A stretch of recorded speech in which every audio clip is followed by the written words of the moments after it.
Hi everyone, I am here today with my weekly haul. This is for all the books that I got between the dates of, I need to check because I can't remember, the 9th of September and the 15th. And it's not that many this week. I did well.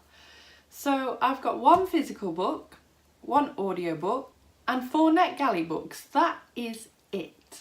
I'm so impressed with myself. 6 books in total in a week. That's probably the best we can hope for out of me. So first of all is one that I am so excited to show you. I contacted Penguin Random House in the UK a few weeks ago now, asking them if I could have a copy of this. And I wasn't expecting them to send me a copy at all because I thought maybe I was too late or that my channel might be too small. And I thought the good thing I've got going for me is the fact that they did invite me to their offices earlier this year to interview Emily Suvada.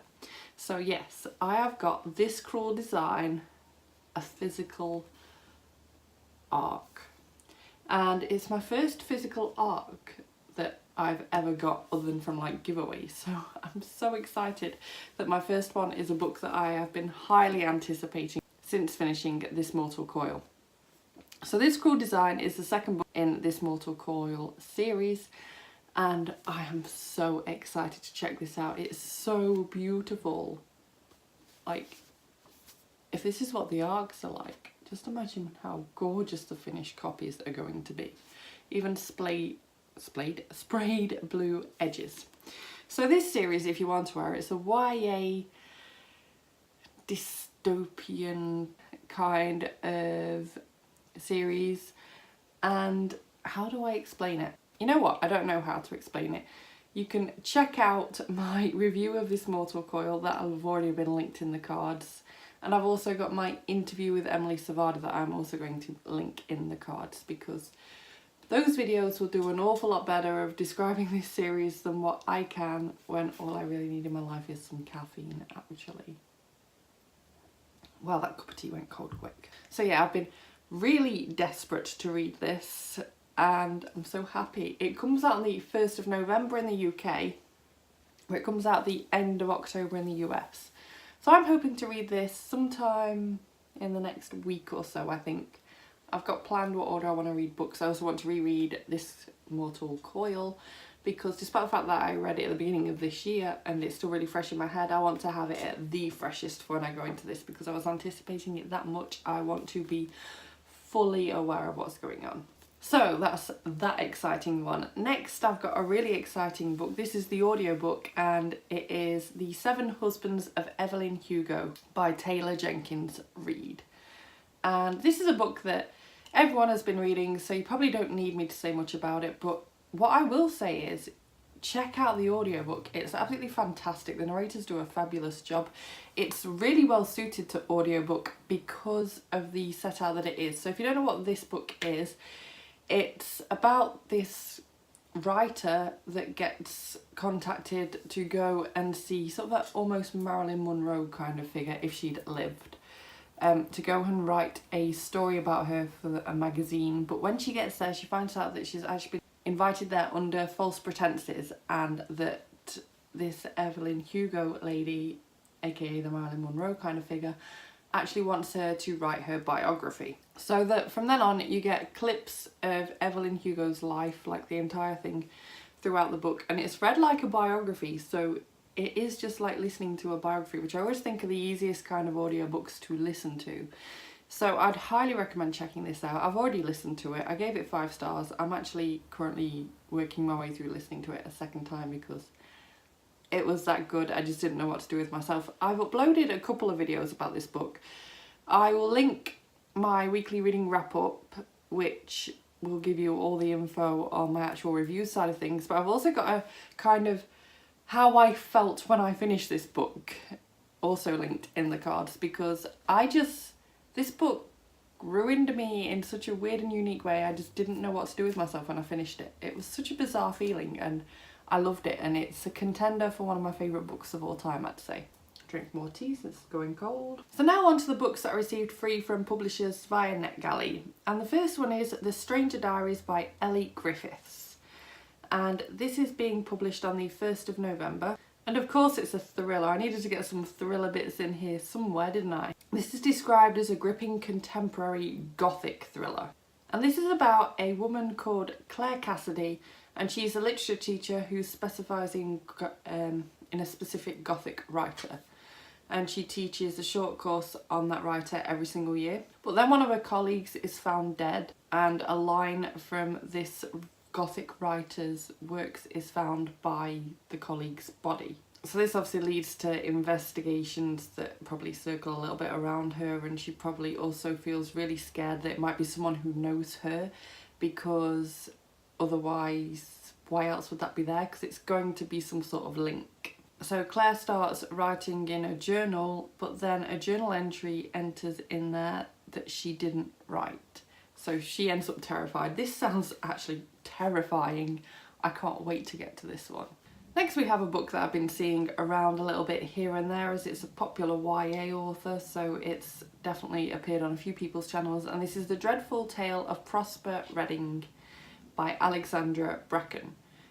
And this is being published on the 4th of October, and this is an author who is very well known for a Darkest Mind series, which I haven't yet started. She's also done the, I'm not sure exactly what it's called, but like the Passenger duology. I read the first book, wasn't a massive fan, I thought it was just okay. I think I gave it like 3 stars.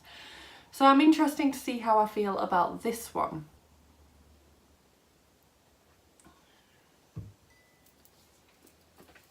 I just spilt tea down myself.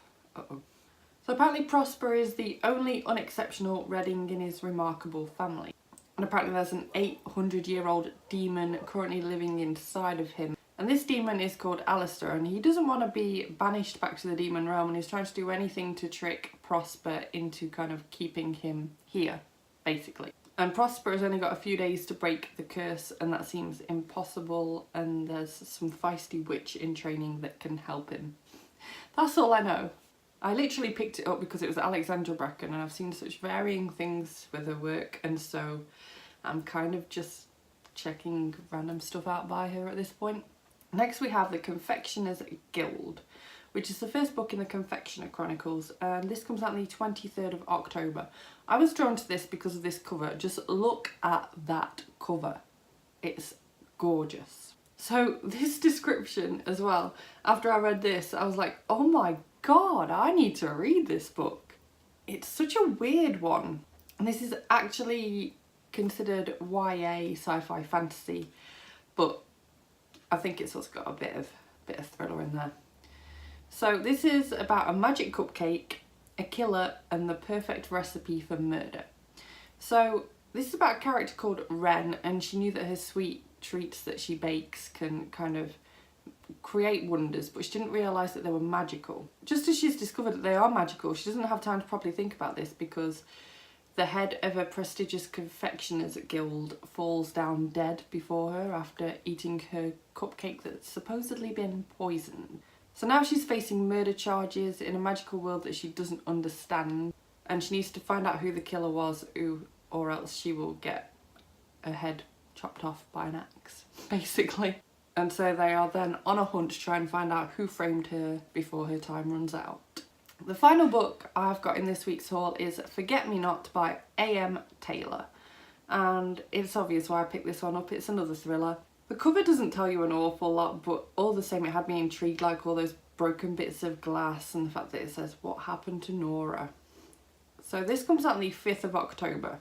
So it says, when Maddie met Nora, their friendship felt as easy as breathing. But then Nora disappears, and Maddie's life becomes impossible. Over 10 years pass, and Nora still doesn't, like, emerge anywhere. She hasn't been found, dead or alive. So people are still being questioned, people have been accused, but still she's nowhere to be found.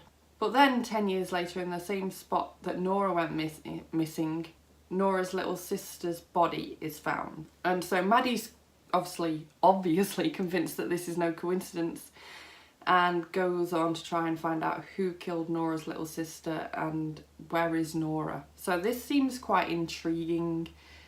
I feel like there's an obvious direction that this might have gone in, and I'm really hoping it doesn't go in the obvious direction, but there we are. 6 very different books in this haul, but I am so excited for all of them. As I said, I will definitely be getting to This Cruel Design in the next couple of weeks, because that is just like, I feel so lucky to be able to read that before it comes out. And what am I going to do waiting even longer for the 3rd book then? I don't know. Thank you so much for watching this haul. Let me know if you are going to read any of these, or if you've read any of these, especially The 7 Husbands of Evelyn Hugo. Come on, join my love for that book. Everybody loves it, and it's not difficult to see why now that I've read it. Let me know if you've picked up any fun or interesting books that you want to recommend me in the comments down below. I would absolutely love to know. I'm just so back in love with reading, it feels fantastic. If you like this video, please give it a thumbs up. Subscribe by clicking the image of me if you want to see more book reviews and other bookish content from me, and I'll see you soon. Bye bye!